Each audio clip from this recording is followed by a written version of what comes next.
Bueno, para todos aquellos que nos sintonicen en estos momentos, ya saben que lo están haciendo en la radio normal del coche o de casa a través de la frecuencia modulada. Pero también tienen la opción de hacerlo a través de nuestra web, la10.es. Buscan en el buscador la 10 Capital Radio, la 10 Radio, sale el primero, la 10 Capital Radio, y tienen ahí un botoncito, le dan al play y nos escuchan en riguroso directo. Y también tienen la opción de escucharnos en YouTube. Encienden el televisor, que tienen, ya todos tienen YouTube, van a la 10 Capital Radio y estamos en riguroso directo también. Hugo Luengo, buenos días. Buenos días. ¿Cómo está usted? Pues no sé si estoy de actualidad porque hoy las noticias van tan rápidas que de un día a otro. Bueno, de un día a otro no. Se nos pasan de largo. De unas horas a otras. Es verdad. Todo varía. Por lo cual, digamos, el tema que traemos hoy. ¿Echaste gasolina ya al coche?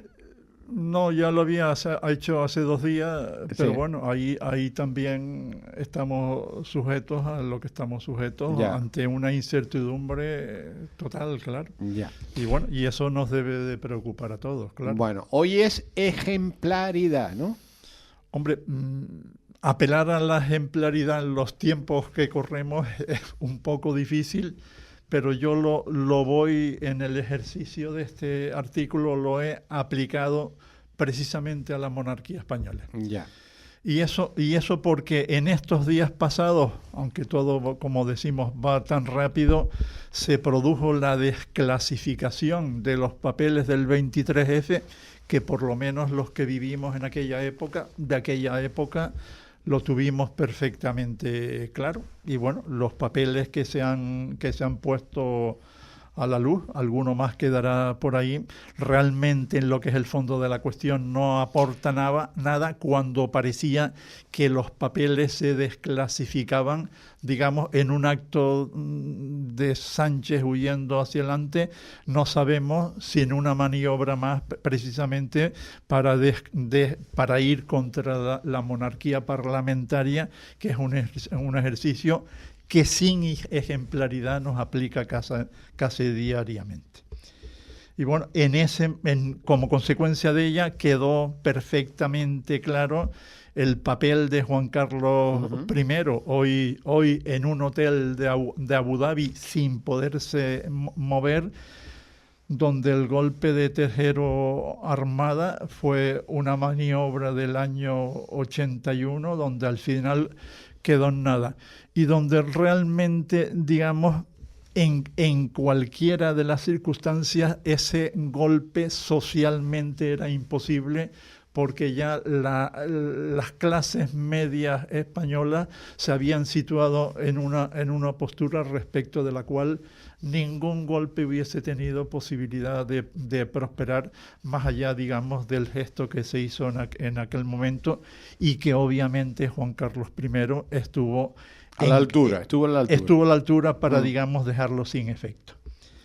Y bueno, coincide ese asunto con la postura donde el mismo gobierno fuerza a la monarquía de Felipe VI a aclarar su postura respecto del regreso de Juan Carlos I a España, donde con lógica le plantea unas condiciones de residencia y unas condiciones fiscales que en cualquier caso, aunque están condicionadas con el gobierno, quien en última instancia tiene que asumirlas es Felipe VI y la Casa Real, y correspondientemente, digamos, Juan Carlos I. Y bueno, en este artículo, digamos, aporto, digamos, para poder entender el fenómeno, la complejidad de la vida de Juan Carlos I, que fue tremendamente complicada. ¿Has leído las memorias de él? ¿El último libro? He leído un montón de extractos y un montón de noticias. Interesante leerlo, interesante que lo lea. Y bueno, y como digo aquí en este artículo, Juan Carlos I ha sido un auténtico superviviente. Totalmente. Desde que nació, tú date cuenta que nació, ¿no? Que nació en Roma ya, nació en el año 38 en Roma, sí. Digamos, de Juan Carlos, de Juan III III con su abuelo huido y su abuela ya que se había ido a Suiza. Y bueno, tremendo, digamos, entender la complejidad de la vida de Juan Carlos, si no sabemos que con 10 años, o sea, siendo un niño, Juan III y Franco se reúnen con el Azor y deciden que con 10 años se tiene que venir a estudiar a España. Sí. 10 años, un niño, ¿eh? Y bueno, cuento también otro acto. En el libro cuenta la historia esa, cuando se viene a vivir a España y dónde va a estudiar, porque Franco le monta una escuelita para él, en un principio. En Las Arillas. Dramático también en la trayectoria de Juan Carlos, el accidente con su hermano en la casa de Estoril, que fue un Jueves Santo del año 56. Por cierto, en el libro no se alarga mucho en este tema. No, lógico. Es muy cortito, muy cortito. Creo que eso ha sido uno de los grandes traumas en la vida de la muerte de su hermano. Él tenía 18 años y el hermano 14, el hermano muere y al día siguiente Juan III lo manda a seguir estudiando a Zaragoza sin piedad.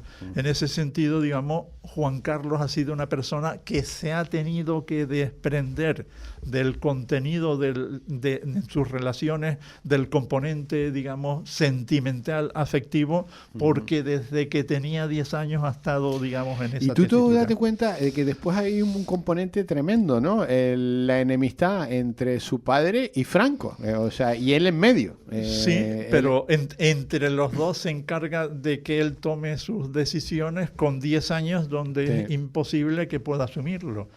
Como se produce otro tema que es dramático en la vida de los afectos de Juan Carlos III, que ya en el año... Juan Carlos I. Juan Carlos I, que ya en el año 66... Franco le propone, digamos, hacerlo, digamos, aceptar de Franco el título de heredero como príncipe de España, aceptación que Juan III no conoce.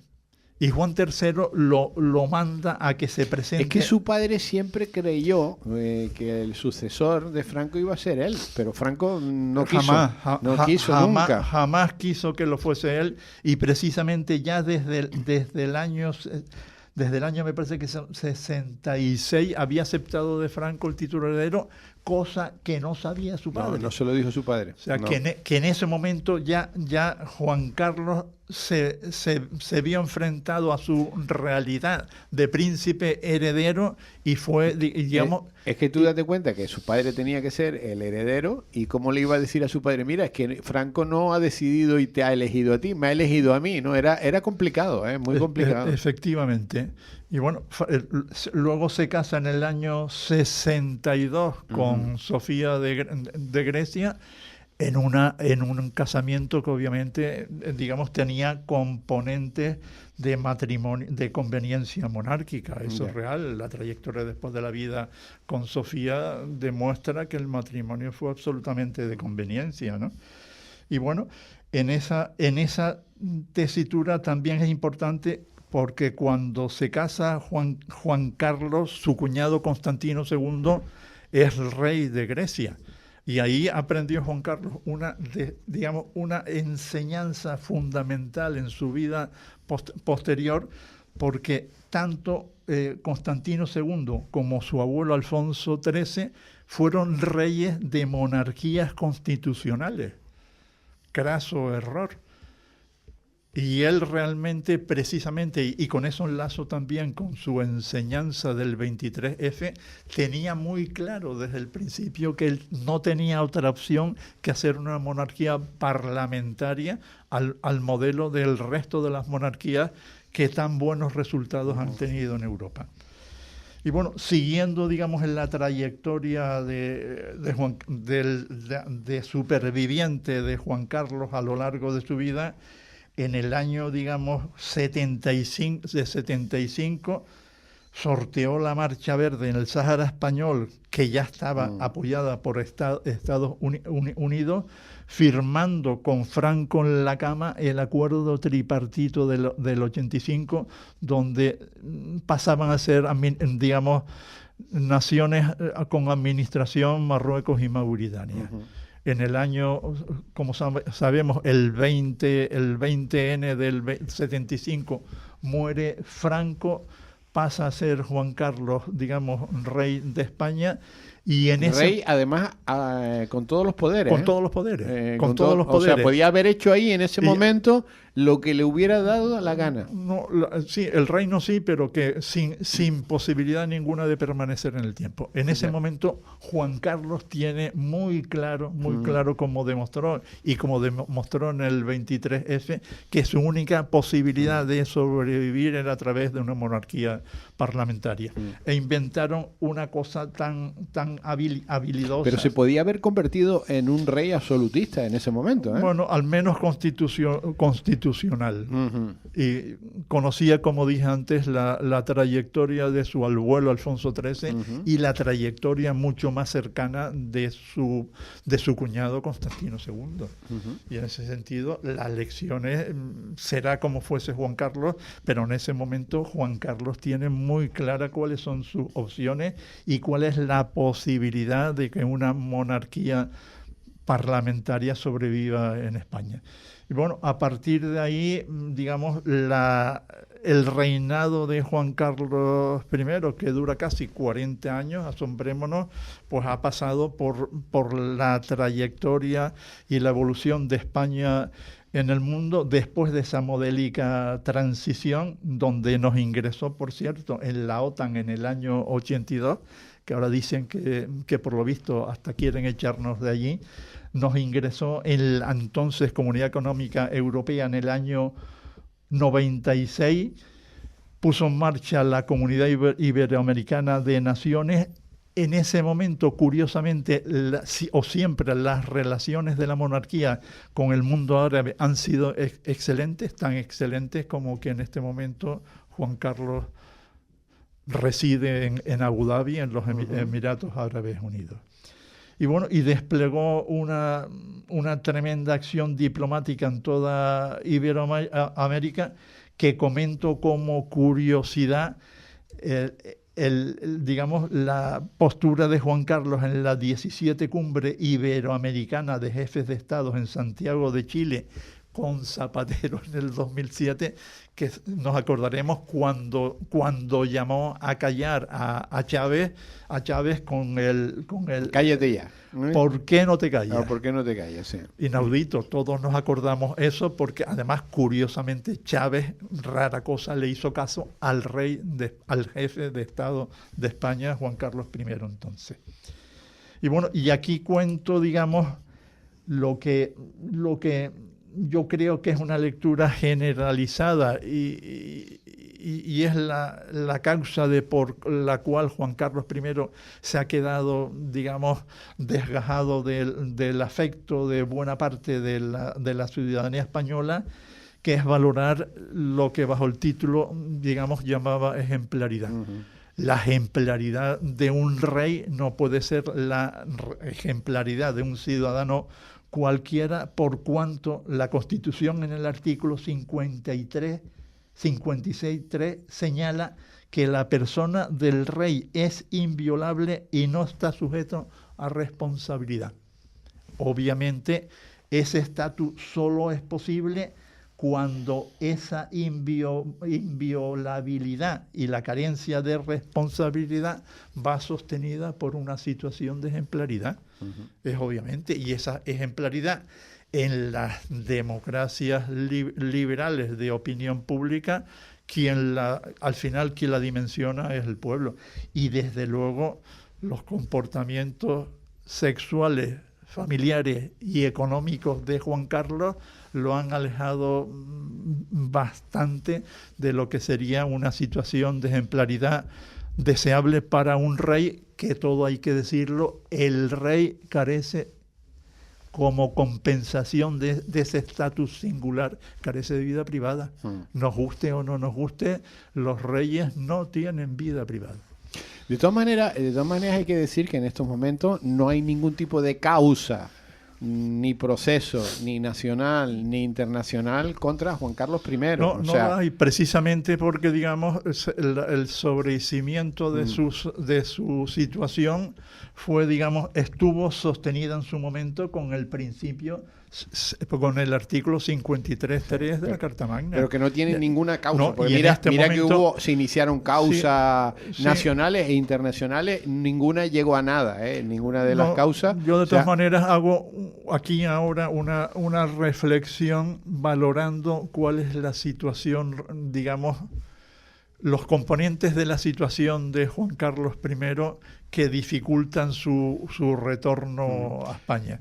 Y previo a ello hago una valoración de la monarquía española, donde señalo que sin duda es la monarquía más pobretona del mundo. Sí, bueno, yo siempre cuento y pongo el ejemplo para que la gente lo entienda, que el presupuesto de la monarquía española anual, 8,43 millones de euros, es lo que se gasta el Ayuntamiento de Santa Cruz en los carnavales. Que son, pues nada, 15 o 20 días de carnaval. Pero para que veamos la dimensión, para que vean que realmente, los carnavales como podía ser otra cosa, ¿no? Pero, ojo, que esto no quiere decir que no esté bien gastado en carnavales, no entro en sino comparo lo que es una cosa y otra para que vean que el presupuesto es nada. Por equivalencia, la Casa Real de Sánchez, el primer ministro de España, cuesta entre 100 y 200 veces más que la Casa Real. Y nadie dice nada. Sí. Es una cosa absoluta. Y digo, digamos, pobretona, si lo comparamos, por ejemplo, con las casas reales del Reino Unido, Holanda, Bélgica, Suecia, Dinamarca, Noruega. Con el Reino Unido no la puedes comparar. Con el Reino y luego, Unido, si la comparamos con las casas reales absolutistas de los petroestados, es para salir corriendo. De hecho, en buena medida, digamos, la financiación que conocemos de Juan Carlos I venía, digamos, parcialmente desde sus amigos, los petromonarcas, donde la dimensión de esas cantidades para ellos era absolutamente ridículo, porque no entendían que un rey de Europa pudiese ser tan pobre. Bueno, estamos hablando del presupuesto para toda la familia, o sea, no solo para el rey, es para toda la familia. Afortunadamente no son más que 4. Bueno, ahora, pero antes eran un montón, eran un montón. El presupuesto es nada, mínimo. Y bueno, y en esa tesitura, para entender, digamos, en cierta medida cuál es el comportamiento de Juan Carlos I, cuando él se muda a Abu Dhabi, ya desde el año 22 conformó un fondo de inversión, el SUMER, acrónimo de Su Majestad el Rey, donde tiene domiciliadas sus finanzas en la zona franca financiera de Abu Dhabi, donde allí no paga IRPF, no paga rentas, no paga herencias, no paga donaciones, ni sobreparte del capital. Pero no la paga él ni nadie. Ni nadie que está allí. No la paga nadie. Evidentemente, no es que sea él, son todos los que viven allí. En ese cuadro, y donde, digamos, en este momento, ya a su edad, Juan Carlos I realmente lo que quiere es conformar un fondo que le permita dejar a sus 2 hijas y a sus nietos una cantidad que les permita, digamos, tener un estatus económico razonable. Pues no es sencillo pensar que Juan Carlos I en esas circunstancias traslade su residencia fiscal a España. Obviamente entiendo que Juan Carlos I preferirá mantener su residencia fiscal en Abu Dhabi, para lo cual tiene que estar allí 187 días al año, y luego moverse De todas maneras, para los que hayan leído el libro, que recomiendo que lean el libro porque es interesante, está muy bien escrito, el libro. Para los que les encante leer, les recomiendo leer el último libro, Las Memorias de Reconciliación.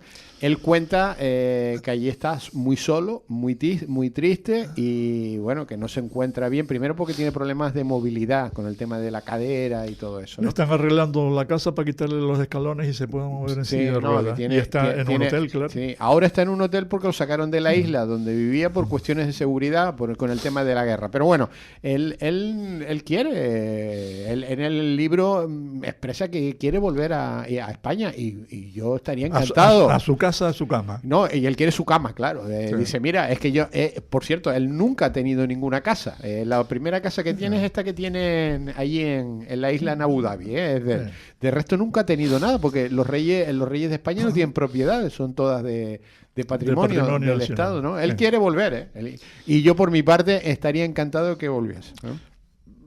En este momento, con la situación española que hay, con un gobierno donde realmente se gobierna con los enemigos de la nación española, yo creo que... Ojo que quien ha coartado la libertad de que vuelva es su hijo.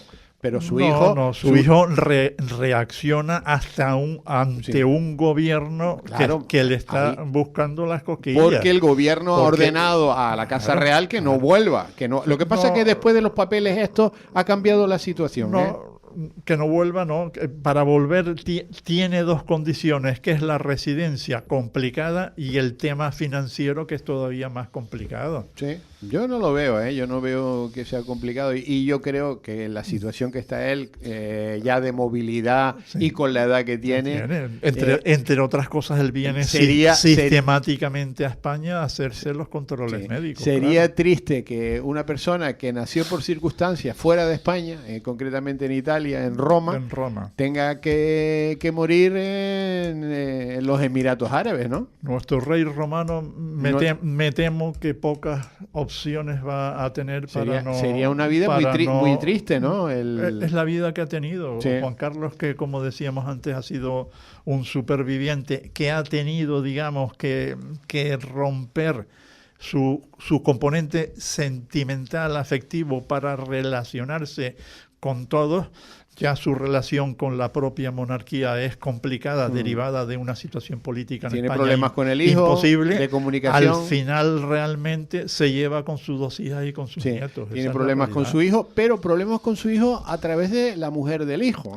Ojo. Bueno, la relación, digamos, de ambos es dramática. Yo cuento aquí también dos situaciones que son los casos Urdangarín y los casos Corina. Otra vez volvemos a encontrar sus relaciones complejas con el dinero y con el sexo, que ocasionaron en la zarzuela un lío, entre otras con la hoy reina Leticia, que hacen imposible que la reina Leticia y Juan Carlos I puedan compartir. No hay comunicación. Hay una absoluta distancia entre ambos, eso está claro. Y el hijo yo creo que le falta, el hijo quiere mantener el estatus que tiene y no quiere lío. El hijo no tiene más remedio que sobrevivir como monarquía parlamentaria en una situación nacional imposible. Ya. Bueno, les recomiendo, si les gusta la lectura, echarle una lectura al libro. Al último libro, que Reconciliación, que son las memorias del rey, donde cuenta todo esto ampliamente, bajo su punto de vista. Sí, como le había dicho su padre, que tampoco en esto le he hecho caso, su padre también. Juan III le había dicho que ni por asomo se le ocurriese nunca, y lo dice empieza el libro, hacer unas memorias. Empieza el libro con esa situación. En cierto sentido, digamos... comparto la opinión de Juan Carlos III porque realmente al final los reyes no tienen vida privada, eso es una realidad. Sí, que es el equilibrio, digamos, que les da la Constitución para, digamos, dejarlos exentos de responsabilidad, pero para ello tienen que llevar una vida ejemplar, que en el caso de Juan Carlos I, tristemente, ni en cuestiones de sexo, ni en cuestiones de dinero, en su segunda etapa las tuvo, ¿no? Ya, bueno, tú sabes que los Borbones siempre fueron muy mujeriegos, ¿no? No todo, no todo. Pero bueno, el caso de Alfonso XIII es un drama y de ahí para atrás en la historia que la conozco algo por el estilo. Curiosamente, Carlos III fue de los reyes el más seriecito. Ya. Que además coincide que Carlos III es el modelo de rey Borbón de Felipe VI. Bueno, muy interesante. Quizás también por eso. Muy interesante. Ejemplaridad. Bueno, es lo que también aprovecho aquí y pido para todos nuestros políticos que realmente están haciendo un ejercicio de falta absoluta de ejemplaridad. Muy interesante. Hugo, un abrazo muy fuerte. Hasta la semana que viene. Hasta la semana que viene, que nos volveremos a ver.